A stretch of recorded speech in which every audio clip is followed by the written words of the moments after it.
Buenas noches, ¿qué tal? Bienvenidos a Espacio Abierto. Hoy vamos a hablar con el candidato a la alcaldía por el Bloque Nacionalista Galego de Ferrol, donde tuvo lugar la pasada semana la presentación oficial del candidato, quien es también diputado del Parlamento gallego, por lo que esta noche nos acompaña Ramón Tomás Fernández, más conocido como Mon. Mon, muy buenas noches. Hola, y gracias por venir. Muy buena noite, gracias a vos. ¿Qué le llevó a tomar esta decisión de presentarse a la alcaldía? ¿Le costó tomar la decisión? Non, en absoluto. Ben, foi unha decisión colectiva. Nós, en este sentido, sempre presumimos que somos unha organización modélica do punto de vista da toma de decisións, moi democrática. Non? Foi unha decisión unánime da Asamblea do BNG de Ferrol, eu orgullosísimo, con moita ilusión, e nada máis, todo para adelante. Por tanto, ¿cómo asume esta nueva etapa? Con bastantes fuerzas. Sí, con moitas forzas, xa digo que é un reto moi ilusionante para calquer veciño e veciña, supoño, non? E para min, por suposto, pois tamén encantado de estar a disposición da organización e disposto a facer o máximo por Ferrol. ¿Qué le va a aportar su experiencia como diputado en el Parlamento gallego ahora? Pois moitas cousas, non? Desde logo, o que levo eu facendo no Parlamento desde hai 6 anos, en certa maneira é ser a voz de moitas problemáticas que hai aquí na comarca e concretamente no Concello de Ferrol. Entón, desde ese punto de vista, sí que me serviu para tomar contacto e coñecer a realidade da cidade. Por tanto, ¿cómo ve a día de hoy Ferrol? Si hace una panorámica, ¿qué diría? Pois eu comparo fago un símil futbolístico, agora que está moi de moda o tema do Mundial, non? Eu creo que se comparáramos Ferrol con un estadio, o proxecto actual do goberno actual é como unha especie de palco VIP, facer un palco VIP e deixar as marxes o resto do estadio, non? Eu creo que é moi evidente, supoño xa para moitas persoas de Ferrol, que hai certas zonas que se coidan máis, pero que hai barrios e parroquias e moitas cuestións de carácter social que quedan ás marxes dese tiro de cámara, no? Dese selfie que a xente que visita Ferrol pode facerse desde ese palco VIP. Pero para moitos ferroláns e ferrolás as cousas non son iguais. ¿Qué zonas, lugares o servicios están abandonados, por tanto? Pois prácticamente creo que todos os barrios e parroquias teñen un ronsel de problemáticas e de cuestións que non se atenden ou non se atenden debidamente ou non se atenden en prazo. No, que creo que podríamos poñer en cada barrio algún exemplo. En su presentación hablaba que uno de los objetivos era reforzar el papel de Ferrol como capital comarcal. ¿Qué significa esto? Pois nós dicimos que Ferrol é moito máis, en parte, precisamente porque é capital comarcal, non? E é unha cuestión que implica unha responsabilidade, que é exercer o liderazgo pois, dun territorio, non? Tamén sabemos como queremos facelo, que é con diálogo e tecendo consensos. Hai cuestións que son básicas para a nosa comarca, para Ferrol, pero para toda a comarca, como o tema da mobilidade, o tema do ferrocarril, e eu creo que se bota moito de menos unha posición, unha voz moi dura, moi potente, moi inequívoca, moi inflexible sobre este tema a todos os niveis, non? Eu creo que o ámbito comarcal sería fundamental reforzalo. Por tanto, habría que impulsarse conjuntamente proyectos entre los ayuntamientos Ferrol, Narón, Fene... Sí, a mancomunidade, e máis aló da mancomunidade estritamente falando, non? Senón a nivel comarcal, debería ter outra capacidade de intervención política en todos os asuntos, non? En esa presentación que tuvo lugar la pasada semana, también se daba las gracias a Iván Rivas. ¿Cómo cree que lo ha hecho? ¿Le ha dicho algo? ¿Le ha dado algún consejo? ¿Le ha dicho, cuidado, prepárate, apriétate? Máis que consellos, os mellores desexos.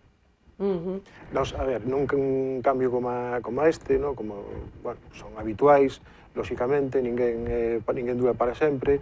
Pola nosa parte, agradecerlle moitísimo a Iván todo o que fixo, non? El colleu un BNG nunhas horas moi baixas e deixanos agora un BNG nunha tendencia alcista que eu creo que vai ser o trampolín sobre o que nos agora vamos dar ese salto tan importante que esperamos dar.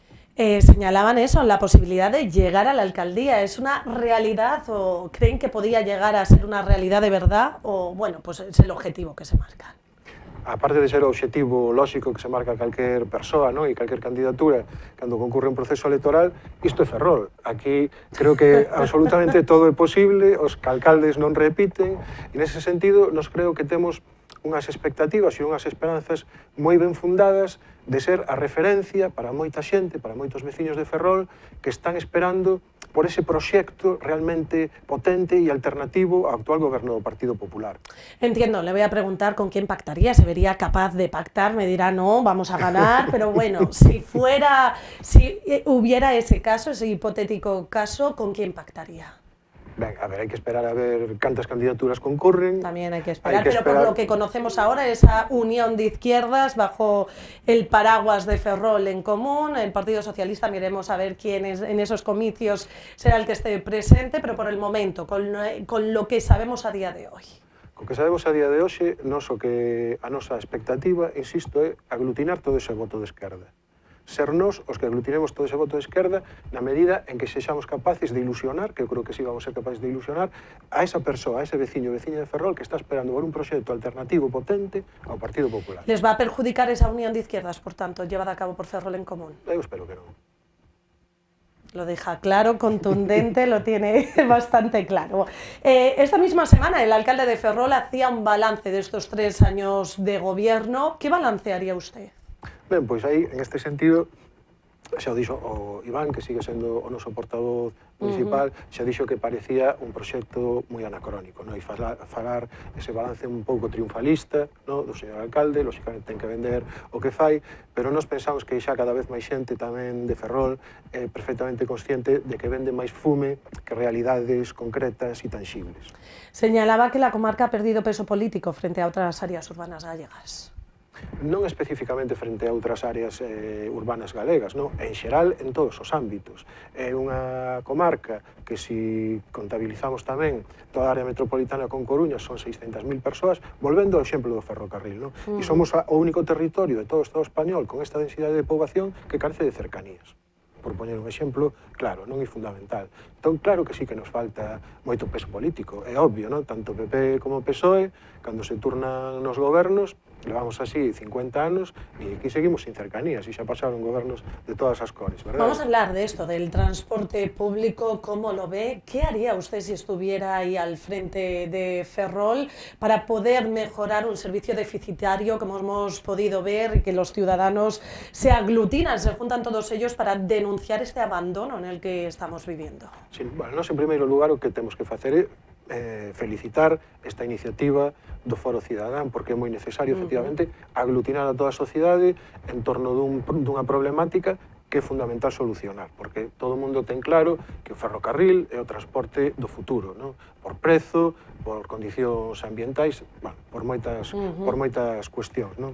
E, neste sentido, pois, insisto novamente, non? Gobernos sucesivos que non toman as medidas necesarias para que Ferrol, por fin, consiga deixar de ser esa periferia da periferia que parece que estamos condenados, tanto por uns como por outros, a ser, non? Todo el apoyo, hemos visto en esa macromanifestación que se hizo aquí en Ferrol, apoyo de todos los colores políticos, pero sin actuaciones. Ben, aí está un pouco a diferencia do que pasa, do que determinadas organizacións políticas, falo de PP e de PSOE, dos discursos que teñen en Ferrol e despois do que fan en Madrid, non? Que é onde se toman as decisións moi importantes. E eu poño 2 exemplos. Houve unha declaración institucional aquí no Concello de Ferrol que asinaron todas as organizacións políticas. Esa declaración institucional chegou ao Parlamento Galego, tamén se aprobou como declaración institucional por todas as organizacións políticas do Parlamento Galego, e agora, cando chega ao Congreso dos Deputados, pretende facerse unha proposición non de lei con ese texto que ven previamente consensuado, e aí o PSOE non asina. Pero que fai o Partido Popular? Falando tamén do ferrocarril, non? Froito do traballo do BNG, chegamos a un acordo co PSOE para que na lei de mobilidade se incluíra unha cláusula que falaba especificamente dos servicios ferroviarios en Galiza, e o grupo do Partido Popular no Senado enmendou esa cláusula para tachar Galiza, que é o mesmo que tachar Ferrol. E quen está no Grupo Popular no Senado? O alcalde de Ferrol, señor José Manuel Rei Varela, que aquí se fai as fotos co Foro do Ferrocarril, pero no Senado enmenda as leis que benefician Galiza e, sobre todo, Ferrol, porque hai que decir que de todo o Estado español, quen está sin cercarías somos nós.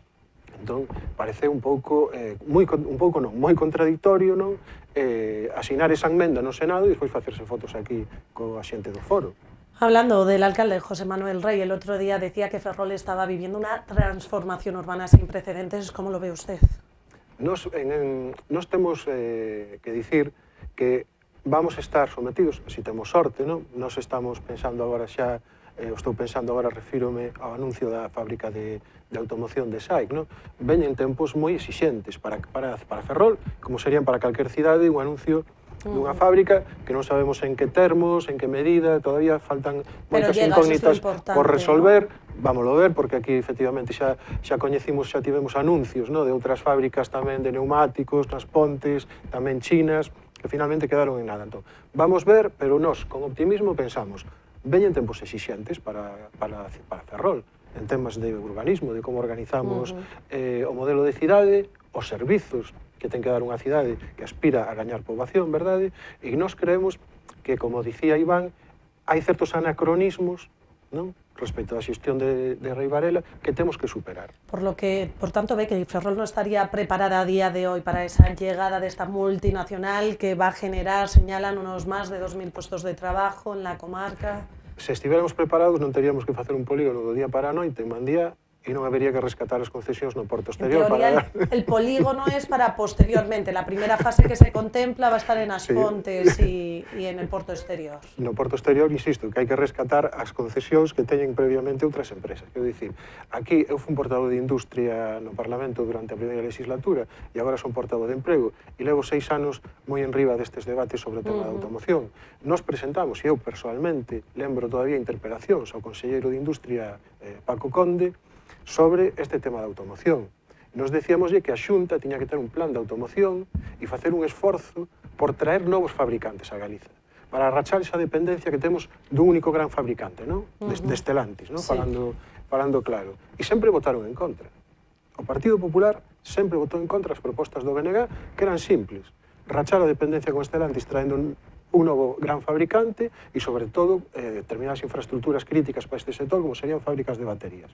Ben, agora temos un anuncio. Eu insisto, desde o optimismo esperamos que poda concretarse, pero o certo é que todos podemos ver que agora andamos ás carreiras porque non estábamos preparados. E hai unha parte importante de responsabilidade que é do Partido Popular e do Goberno da Xunta. Pero en grandes rasgos, cualquier empresa, y grande que venga y dé empleo aquí a la comarca, siempre es bien recibida, ¿no? Por descontados, eu refírome precisamente a iso, ¿no? Que deberíamos estar mellor preparados para y hablaba de planes que se llegan en el Congreso. El Bloque Nacionalista Galego lograba recientemente el apoyo en el Congreso para impulsar el plan industrial para Navantia. ¿Qué supondría para la comarca? Pois un cambio histórico, non? Se nos conseguíramos rachar o veto á construción naval civil na comarca de Ferrol, sería un feito histórico. Sabemos que a construción naval cambiou moitísimo durante estes anos, non? Pero todos lembramos que en Astano chegaron a traballar 11.000 persoas. Entón, recuperar a construción naval civil sería fundamental, non? Porque é un pouco contradictorio, cando se fala de gasto militar, non? Dicir que se está investindo moito en tecnoloxías duais, non? Tecnoloxías que se desenvolven, digamos, ao amparo do gasto militar, tecnoloxías duais que se poden aplicar tamén á construción naval civil, que nós non podemos facer. Entón, están nos vendendo un investimento, non? Que ten un beneficio tamén, porque é dual, sin embargo, nós aquí a dualidade non a vemos por ningún lado. Vamos a hablar de otra cuestión en la que ha estado luchando a lo largo de estas últimas semanas. Pedía en el Parlamento gallego la paralización de la licitación del servicio de gestión privada para la residencia de mayores del Bertón. Solicitan la gestión pública. ¿Por qué es tan necesaria una gestión pública y no privada?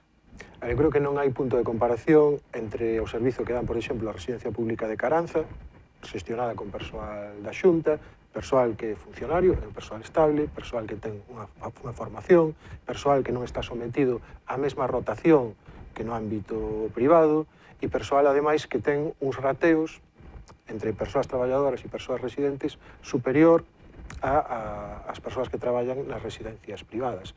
E o persoal é o todo nunha residencia de persoas maiores ou persoas dependentes, non? O persoal é absolutamente todo. A calidade do servizo depende de que esas persoas, insisto, primeiro, estén ben dimensionada o cadro de persoal e segundo, que se xan persoas profesionais que non estén sometidas a esa rotación que si se dan nas residencias privadas. E hai unha cuestión da que a mí me gusta facer reparar especificamente, que son o persoal sanitario que existe nas residencias públicas 100%, vamos a chamar así, enfermería, por exemplo, que nunha residencia pública ou privada, pero con prazas públicas, non existe.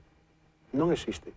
E hai pouco tempo, en Ferrol, todos alertámonos, ou escandalizámonos un pouco cando coñecimos a noticia dunha persoa da residencia de Laraxe, que é unha residencia privada con prazas públicas, que morreu en urxencias mal atendida.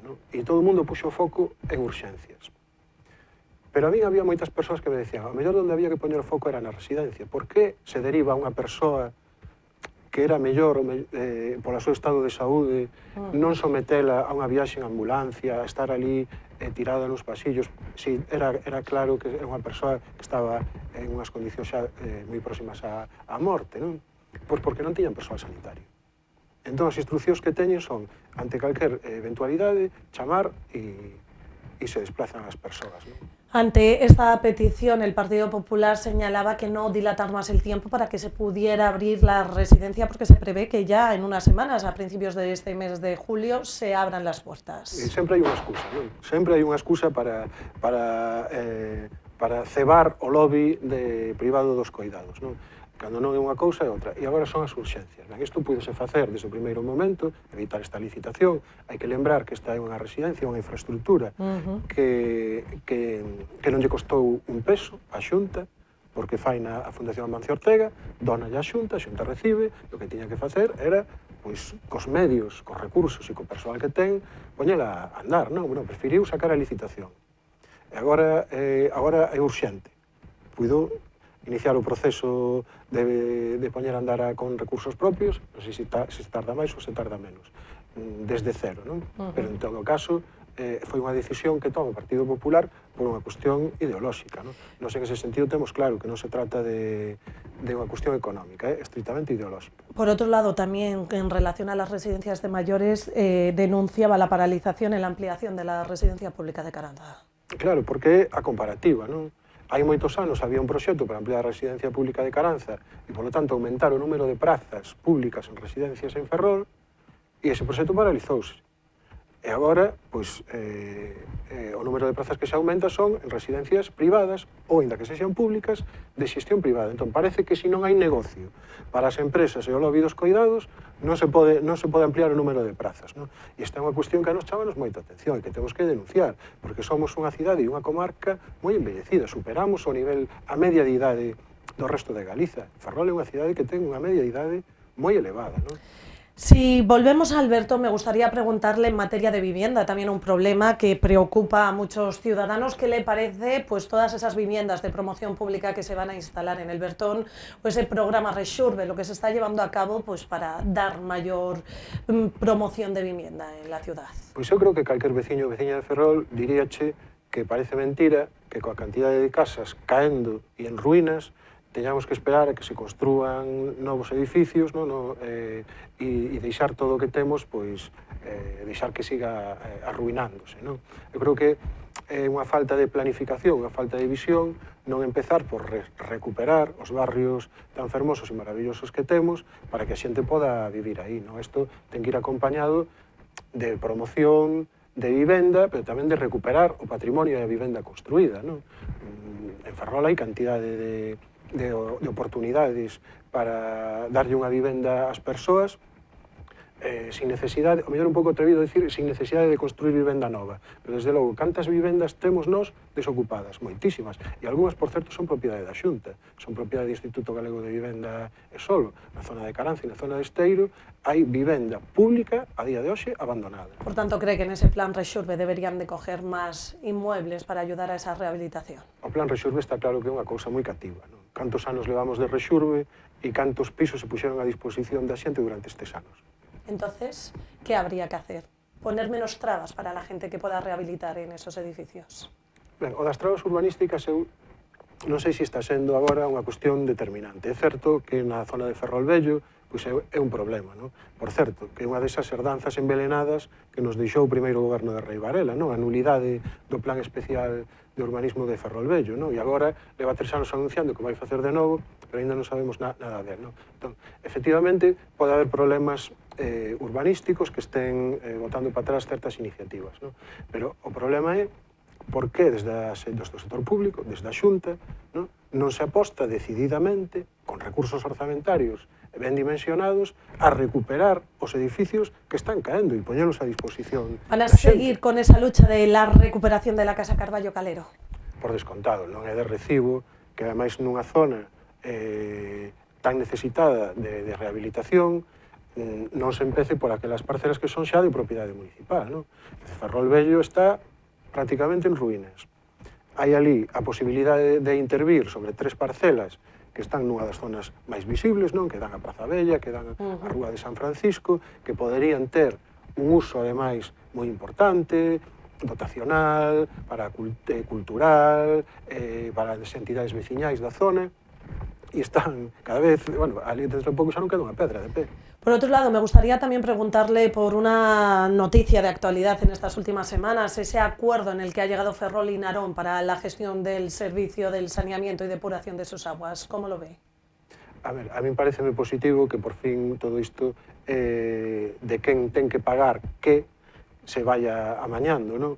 Pero iso non é nada máis que unha pinga nun mar, nun auténtico océano, non? A toda a problemática que ven da man do saneamento vai moito máis aló desta cuestión que efectivamente é fundamental que Narón pague a parte que lle toca por pagar, non? Pero precisamente nós temos solicitado desde hai moito tempo no Concello poder entrar a visitar a estación depuradora do Cabo Prioriño, non? A Edar, e non nos dan acceso. Non nos dan acceso, non sabemos por qué, que teñen que ocultar ali, que hai ali que non se pode ver, non? Pero nos fixemos así, nos últimos meses unha denuncia sobre o mal funcionamento da Edar, non? Porque estaba vertendo e os axentes mariñeiros estaban vendo como cando recollían as artes de pesca, pois viñan absolutamente arruinadas, non? Entón hai moitos problemas vinculados ao saneamento. Finalizamos esta entrevista ya, pero entiendo que aún estará ahí modelando, preparando ese proyecto de ciudad que presentará de cara pues, a esta presentación de candidato a la alcaldía. Pero ¿qué aspectos debe de recoger este proyecto que a día de hoy ya sabe que no pueden faltar? Ben, esa é unha cuestión que efectivamente estamos traballando, non? Acabamos de elixir ao candidato, estamos traballando na candidatura, estamos traballando, máis que traballando, perfilando o programa electoral, e de aí sacaremos para presentar específicamente cales van ser esas primeiras medidas máis importantes que tomaríamos nós. Pero que patas non poden faltar? Sistema especialmente, non me va a contar por como se ríe, educativo, urbanístico, o para usted, ¿cuál cree que sería el principal reto que debería de tener Ferrol? Non toca, vámoslo deixar para la próxima entrevista, pues nada, no. Muy bien hilado eso, pues nada, nos quedamos con las ganas de saber cuáles van a ser esos pilares de ese proyecto del Bloque Nacionalista Galego de Ferrol, por eso le emplazo a una nueva entrevista cuando ya la tengan para que nos lo comente. Hai unha idea que para nós é central, que a cidade ten que estar pensada para as persoas. Que Ferrol é moito máis que os tópicos, non? Que son sobre todo as entidades sociais, os veciños e as veciñas que son o corazón da cidade. ¿Cree que eso nos está haciendo a día de hoy? Non. Hoxe é máis política de postal que de outra cousa. Política de postal. Mon Fernández, ha sido un placer poderte tener esta noche aquí en este espacio abierto. Mucha fuerza por esta etapa que comienza, que probablemente va a ser pues movidita, digámoslo así. Muchas gracias y mucha fuerza. Gracias a vos. Y gracias también a todos ustedes por estar ahí al otro lado. Antes de finalizar, recordarles que pueden seguirnos a través de nuestra página web, en las redes sociales, en nuestro canal a la carta de YouTube o en la Radio Metro FM en la 90.6. Que pasen una feliz noche.